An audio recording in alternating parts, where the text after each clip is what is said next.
guys, it's Ellie and welcome back to my YouTube channel. In today's video, I am discussing 5 ways in which you can learn English in 2020.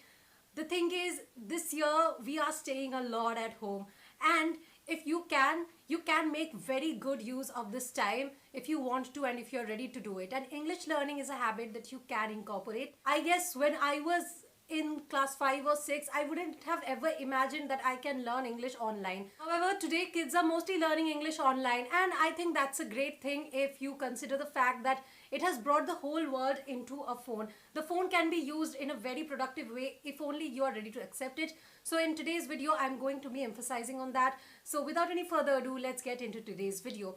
The first thing that I will suggest if you want to learn English in 2020 is to go digital. Textbooks are just not enough. Textbooks only teach you certain lines, certain phrases, and practice is never enough with just 1 or 2 textbooks. But if you go online, you get thousands of materials. There are so many sources, resources available online, and for you, I will recommend this app called Cake, which is absolutely free. If you want to improve your English, you have to download this app. So the best thing about this app is that this app kind of trains you in the 4 core qualities that I'm going to be focusing on later. But basically, reading, writing, speaking, and listening. These are 4 things that you really need to learn if you want to be good at English. Cake app is 100% free and also ad-free, so your user experience is going to be awesome. It's a very fun and stress-free app that you can use to watch your favorite videos online, learn English online, train yourself to speak better English, listen in a better way. If you are someone who struggles a lot in listening to native speakers and you just can't watch movies without subtitles properly, you can use this app to train yourself. There are so many options available inside this app that will help you to add subtitles, remove subtitles, watch the videos at different speeds, practice your English in so many ways. I think the best thing about Cake app is that no matter which arena of English learning you struggle with, you are going to find something that is going to assist you, which is why I love this app so much. I spend about 30 minutes a day on this app learning new things, and you can spend as much time or as little time you want to, but make sure whatever time it is, be it 15 minutes or an hour or 2 hours, it is consistent and you do it on a daily basis. Daily practice is extremely important to getting better at English. Something that I love this app for is that you can practice your speaking skills on this app as well. Now, a lot of you guys leave comments saying that you know English very well, you read English, you can understand English, but you find problems when you are going to speak English. So make sure that you practice your speaking skills on this app if that's an arena that you struggle with. I hope that this app will help you in that case as well. Otherwise, there are so many other reasons why I use this app as well.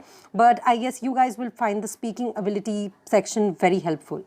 If you want to download this app, a link will be in the description below. Make sure you download it and let me know about your experience with this app. I really hope that you will find this app helpful as I did. So yeah, make sure you make use of it. Next tip to learn English in 2020 will be to surround yourself in English material, resources, books, movies, songs, sitcoms if you want to watch them. There are so many resources available online, so many shows and movies that you can watch online for free or by subscriptions. No matter what your choice is, there is plenty of substance available online in the English language, and if you surround yourself in this culture, it's going to help you a lot.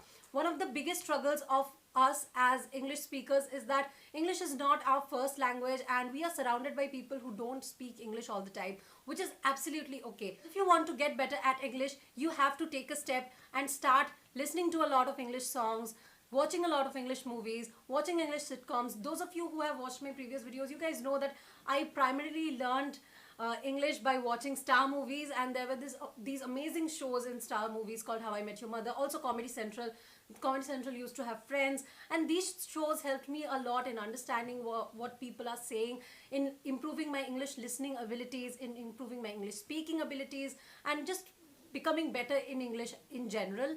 And I really don't think that I could have been able to speak in English properly if I didn't watch them. So that has helped me a lot, and I hope that it will help you too. If you want free content, there are websites about public domain movies which you can access easily. Next will be an English learning hack. If you are someone who struggles a lot in understanding new words, in understanding what words mean, and some words just seem like words that you know but still you can't really figure out what they mean, most probably you are looking at common roots, suffixes or prefixes. Learning these things will help you a lot in understanding new words even if you have not heard them before. For example, words like in, miss, un, etc. kind of negate the word that is following them. So if you know the second part of the word, just knowing that in, miss, un, negate that word gives you the meaning of the final word. I'll give you an example. The root word here is comfort, which basically means a state of physical ease. The prefix here is un, which usually means not or the opposite of the root word. So uncomfort, something that is not comfortable. Now I add able at the end, and able usually means being capable of. So when I say something is uncomfortable, means that something is not capable of giving me the state of physical ease. Do you guys understand how the prefix and the suffix create a new word with the root word? This is a very basic example, but you will be able to know a lot more. Just Google prefix, suffix and root words and you will find out a lot more examples. Next step will be to interact. Interact with people in English. Now you can do this either in person, but I can understand that it can get difficult. So in that case, there are lots of Facebook groups where you can talk to people, interact with people who are also looking to learn English. I know these Facebook groups because I was a part of them at one point and I am still a part of them, and I do see a lot of people interacting. There are admins who post regularly things like complete sentences or what will be the right tense, etc. If you just want a little bit of an extra practice, if you want to make friends who are also learning English online, if you want to have or strike up conversations in English, maybe you can join these Facebook groups to interact with people. But I guess human interaction always, like in-person interaction is always better. But you know, if you don't have that option, just make sure that you at least interact with people. Interaction is helpful because at the end of the day, you are not going to be speaking English just with yourself. Eventually, you want to learn English probably because you want to converse in your workplace or where you are going to be studying, etc. So you need to know what are the type of things that you will be talking about with people, and you need to be ready for it. And the more you practice, the better you will get. Last tip will be to practice the 4 core values of learning English online or offline, whichever suits you more. Because if you don't practice these 4, you will be lacking in one part or the other and your whole experience won't be that great. So what are these 4 core qualities? Number 1, reading. You need to read in English. It can be books. It can't be WhatsApp messages only. It has to be things like books, newspapers, etc. Number 2, you have to write. If you don't write, you won't know if you are able to put your words into good sentences. And at the end of the day, the better you can write, the better you can frame your experiences into sentences, the better you will get an English. In this case, reading helps. The more books you read, the more you know about how to put your thoughts into words. So writing is something that will be aided by your reading abilities. Next, we come to listening. The more you listen to English songs, movies, books, etc., you'll know what people are saying, how they say it, more importantly. If you want to aim for a certain accent, but I would say this, never be ashamed of your accent. I've been there, done that, and really it doesn't matter that much as long as the other person can understand what you are trying to say. So practice your listening abilities and slowly you get better at it. I remember there was a time when I just couldn't understand what English shows are saying. It would sound so familiar. A sentence would sound so familiar. Maybe I'll know what 1 or 2 words are, but I won't be able to understand what exactly they are saying. To now, I can listen to English shows if the accent is familiar to me, even at 2 times speed, because now I'm also accustomed to listening to audiobooks. So I've come a long way, but it took like years. So practice is something that you just can't give up.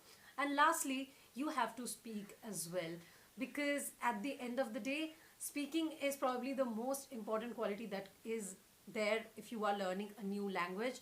As long as you can speak the language, yes, you get better slowly, but you have to start speaking today. So even if you're not feeling very confident, I suggest that start doing it. You can do it in front of a mirror, you can shoot a video of yourself speaking, but please speak. And yeah, I hope that these tips help.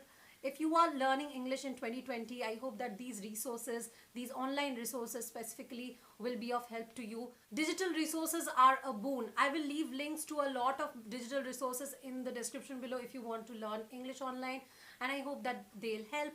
But make sure that you take the steps. Let me know in the comment section below if you are making progress with your English learning. I'll try to be more regular with these videos. I kind of stopped meanwhile, but I am resuming again. Let me know what video you want to see next. I'll try my best to deliver it to you.